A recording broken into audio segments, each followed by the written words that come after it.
Welcome on a Friday night before you head out into your weekend.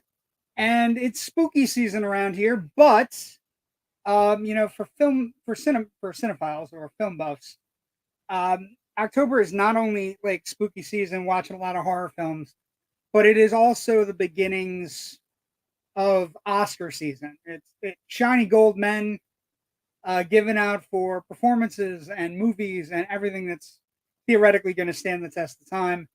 And this week, it's a wild week because we're gonna have Taylor Swift going up against Martin Scorsese, which should be great. He hates Marvel. He's gonna hate her even more. Because, but here's the thing: Martin's putting out a movie. Martin Scorsese's putting out a movie this week called Killers of the Flower Moon. I can see it up there. You can also see it right there. It's got Leonardo DiCaprio. It's got Robert De Niro. It's got Lily Gladstone.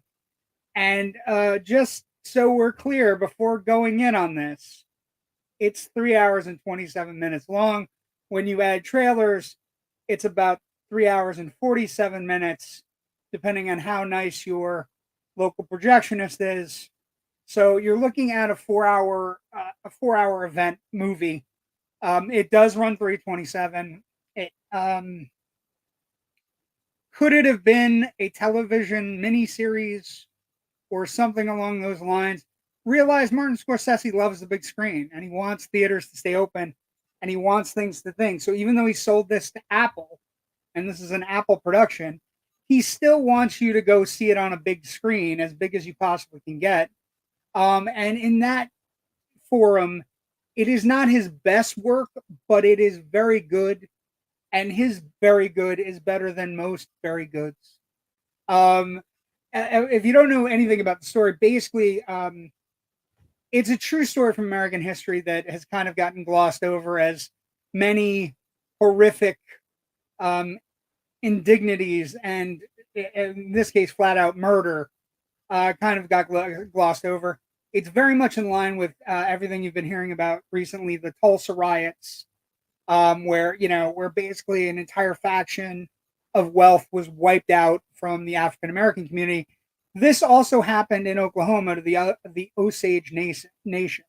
And so Killers of Flower Moon follows this storyline. Basically, an Indian reservation, they found wealth and inordinate wealth when their reservation ended up on a very huge tract of land that included many, many, many oil drums that were able to get out of the ground. So basically, what you have here is the indigenous peoples, basically the Osage Nation, very wealthy, but also taken care of by their white guardians. And so they can't have all of their money because they're just simple savages, yada yada. And basically, there are white guardians that are put in charge of everything. Robert De Niro plays one such guardian named William Hale, who is, no spoilers, but you've seen the trailers. He's not. He's more a wolf in sheep's clothing. DiCaprio, in one of his best performances, because it's just it is DiCaprio taking off his beauty, taking off his self-worth, self-esteem. Everything comes off in this character of Ernest Burkhart.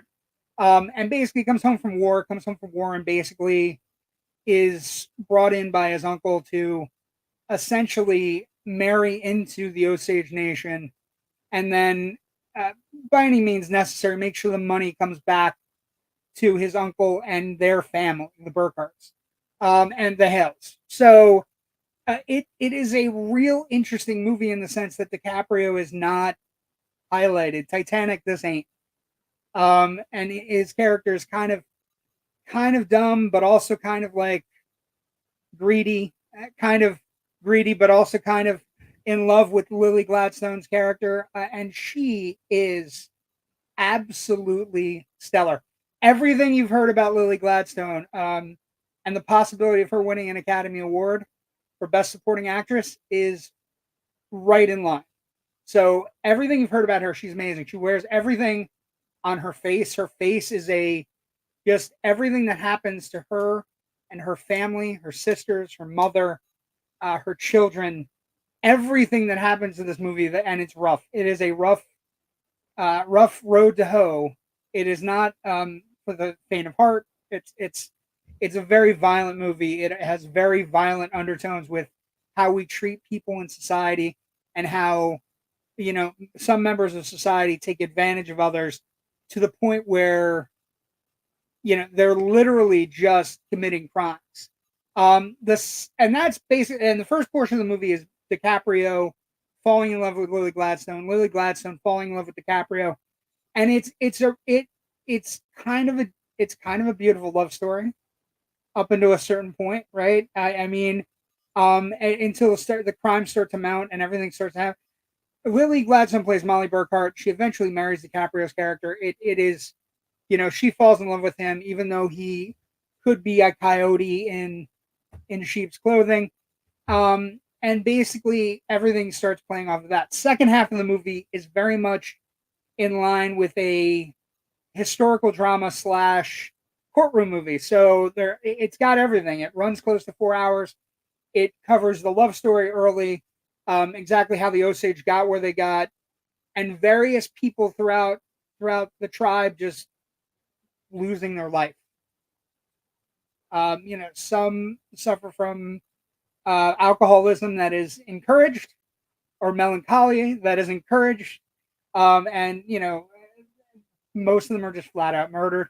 And basically, it is one after the other, where they let these people in who are just there to grift, just there to commit crime.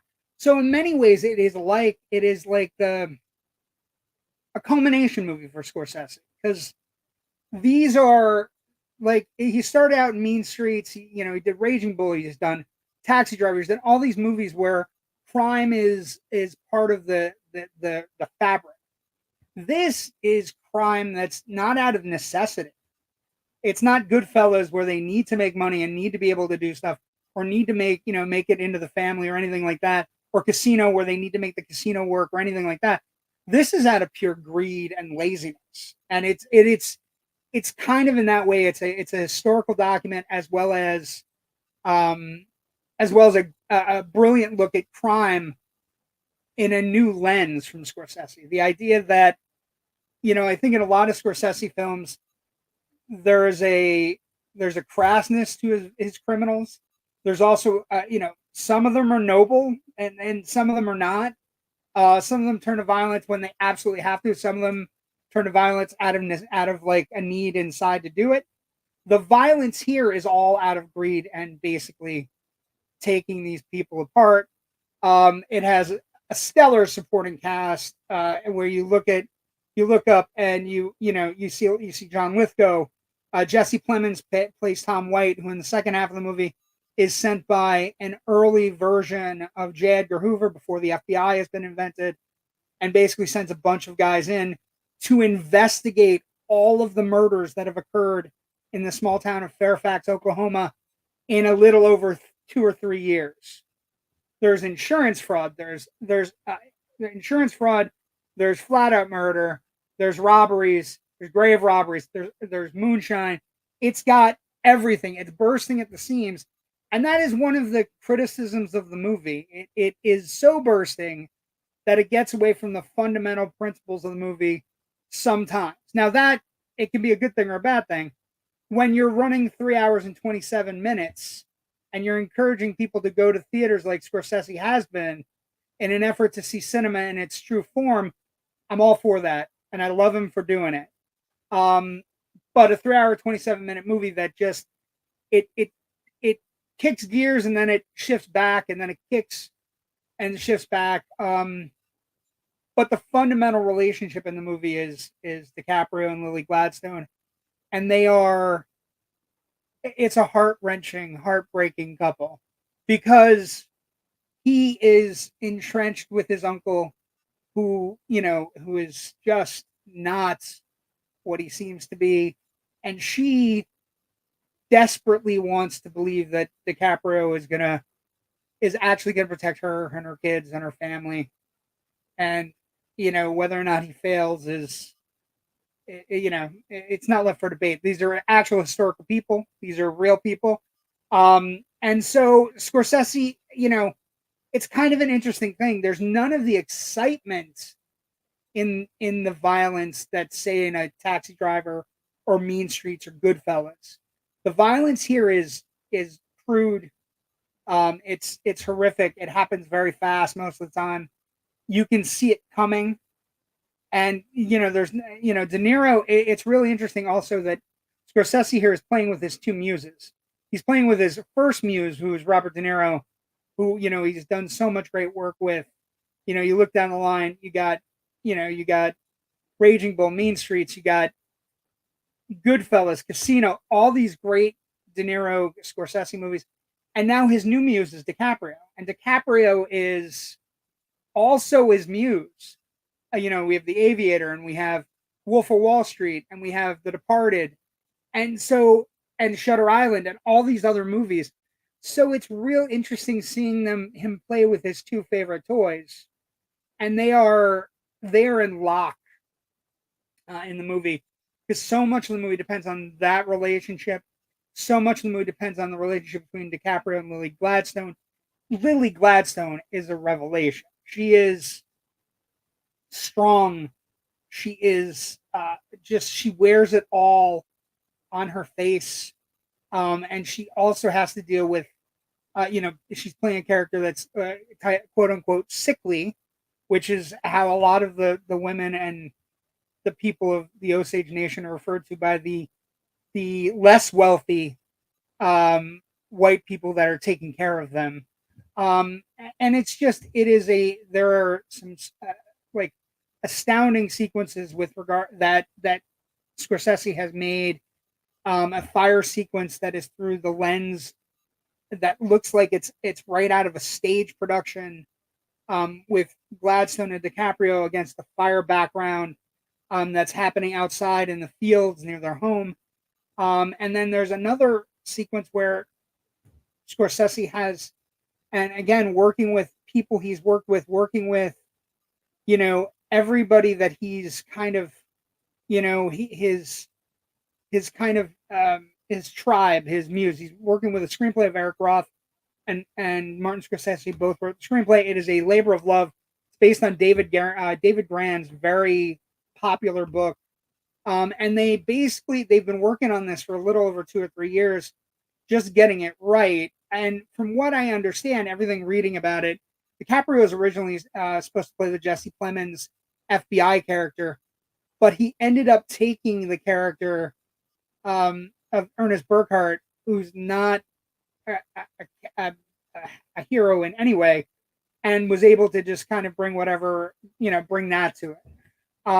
But the performance standout is Lily Gladstone. She is just a chef's kiss, amazing. She is definitely going to be in the supporting actress nomination game that we're about to have as we get ready for Oscar time. But it is well worth your time if you're a Scorsese fan. It is kind of a wraparound to a different view of crime than he's ever done, which is stupendous. And also, it's an important. You can tell it's an important film to him because of the subject matter, because of everything that's going on in our society and everything that's going on with everything, where we're learning new historical facts about different things like the Tulsa riots, where an entire generation of African American wealth was wiped out. This falls into that category. So this particular thing that happened to this group, this tribe, is one of the greatest redistributions of wealth in the history of the country, because they were super wealthy, and that all the money, they weren't able to get to any of it, and their guardians and people were constantly bilking them or killing them so that the money flowed into whatever family was taking care of them. It is a stupendous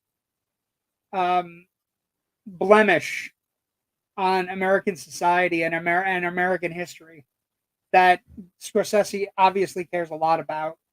And so it's a great movie. Now, here's the thing. Where do I put it with regards to how this year's played out? I don't think it's better than Oppenheimer, but some people are going to like it better than Oppenheimer. But DiCaprio is fantastic. De Niro is good. It's been great. It's been a long time since De Niro's had a juicy role like this, where he's kind of just seething, and he's manipulative and just awful in every conceivable way. But DiCaprio shines as well in this because he's not playing a hero. It's not Titanic. It's not DiCaprio strips away everything, even his good looks get stripped away in an effort to show this person who loves whiskey and money and on occasion his wife. So I recommend it, especially if you're a cinephile. It is definitely going to be in the Oscar race for everything. I don't know that it's going to be in the Oscar race for editing because it's 3 hours and 27 minutes long, and that's my one caveat. It is a very long movie. It's going to take up your whole night. Saw a 7 o'clock show last night. Didn't get home till 11. You know what I mean? So it's definitely going to take up your whole night. But if you go in and you want to see history displayed and everything's authentic, everything looks fantastic, set design, uh, art direction, all spectacular recreations of a different time period, and it's just it's an astounding piece. And you look at the people that are involved. Uh, Rodrigo Prieto, a new director of photography for him, his classic editor Thelma Shoemaker, production design by Jack Fisk, all state of the art. Jacqueline West is the costume design, all state of the art, all really well done in an effort. We don't know how many more Scorsese movies we're going to get, so let's just take the time, enjoy them. I'll take some comments now. Let's see what we got. Good afternoon, Ken. Sorry, I want to get to the review. Good afternoon, JW. Good afternoon, Joe. A little surprised Leo got top billing on this film. No, it's Leo's film. I'm actually surprised that De Niro's second. Lily Gladstone should be second. In all honesty, she isn't a lead though. It's definitely a supporting actress nomination, not lead, because she does. There are vast swaths of the movie where she disappears. I can't do 4 hours. Well, anytime for anything. Um, there's the thing. There's the rub. Um, and I think one of the things that Scorsese will never do, but that other filmmakers are doing, like David Fincher. It's okay. Movie the gap between movies and television right now, and movies and miniseries, is so close, so very very close. There's no need to distinguish anymore. And I could see this being a 5-part miniseries because there's definitely stuff on the floor, cutting room floor, and we're already at 3 hours and 27 minutes of the whatever the rough cut is or whatever the director's cut of this movie is going to be over 4 hours. But it's well done. It holds your attention, and it has a pace to it. And it shifts gears every once in a while, and it gets away from the main stuff. But overall, it's excellently shot. It's a good script. DiCaprio, De Niro, and especially Lily Gladstone, I can't say that enough, are definitely worth your attention. DiCaprio is probably the greatest actor of our generation, of my generation. Like there's very few people. I mean, Robert Downey Jr. here or there, but DiCaprio really puts himself into these roles, and this role is a beast. It's got layers, and it's hard to watch at times, and it's hard to watch him at times, and it's hard to watch him react to other people at times, head down. It's a brilliant performance, and he deserves a lot of credit for being somebody that's considered a beautiful person, and he's just willing to throw it all away. Just willing to throw it all away. What else? Let's see. Oppenheimer, because that would be 6 hours plus. Not sure streaming on Blu-ray. Yeah, but Oppenheimer, I would, and this is a true statement. I feel Oppenheimer flows a little bit better than Killers of the Flower Moon.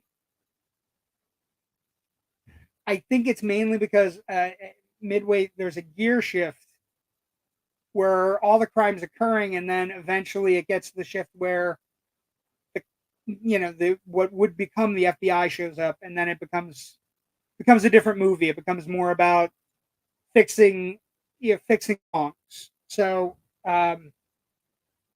Leo is great, and Ian Gilbert great. Leo is great in just about everything he does. That's I mean, even something a throwaway like Titanic, he's pretty great at. But this movie is well worth your time. It's well worth, at some point, most people are going to end up watching it on Apple when it premieres in a month or so. Um, but where they'll be able to get up and walk away. But part of seeing it in the theater and part of being there is that you're engrossed in it, and the movie kind of just envelopes over you. And it's not a stunning barn burner like Oppenheimer, where the pace is there and everything's there. Oppenheimer, as a 3-hour movie, just flows. This one is more laid back. It's more deliberate. There has to be pieces put in place before you can get to where you got to go. But what I will say, and it's not a spoiler, but it all comes down to one scene, and it's one of the best acting moments of the year in the one scene.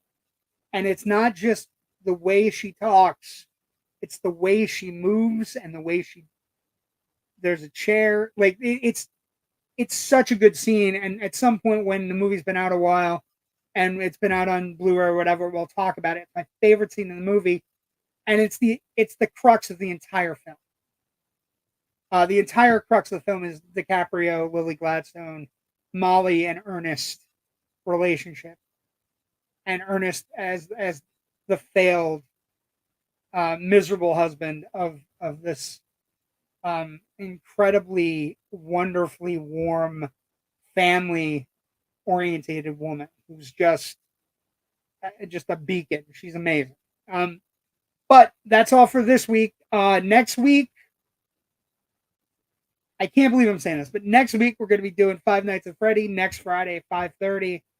I will have seen it by then. And get this is one of the weirdest box office stories of the year. The projections, based on pre-ticket sales and everything else, Five Nights at Freddy's, even though it's going to be premiering on Peacock next weekend, Five Nights at Freddy's is tracking for anywhere from a $30 to $50 million opening weekend, which coincides with Halloween, of course, but it's playing out for free at home. That should go to show studios and people and everyone that people want to go to the movies and have a good time and be with their friends and see something they want to see and be scared and all this other stuff. So go to a movie, enjoy yourselves, have a great weekend. If you're a Scorsese fan, it is time, it's time to rejoice. But it is one of his grimmest historical dramas. It's right up there with Gangs of New York grim. So enjoy. Have a great weekend. We'll see everybody. Don't forget, Monday night, Generation Movie with my good co-host and friend Rich Dries will be doing Horror Express as part of our Hammer Horror retrospective. This is Christopher Lee, Peter Cushing, and Telly Savalas, Kojak, on a train in the 1972 Hammer Horror hit. And we'll see everybody Monday night at 10. Thank you for joining me today. You have a great day. Stay out of trouble. Have a good weekend. Go see a movie. Go see something. Bye.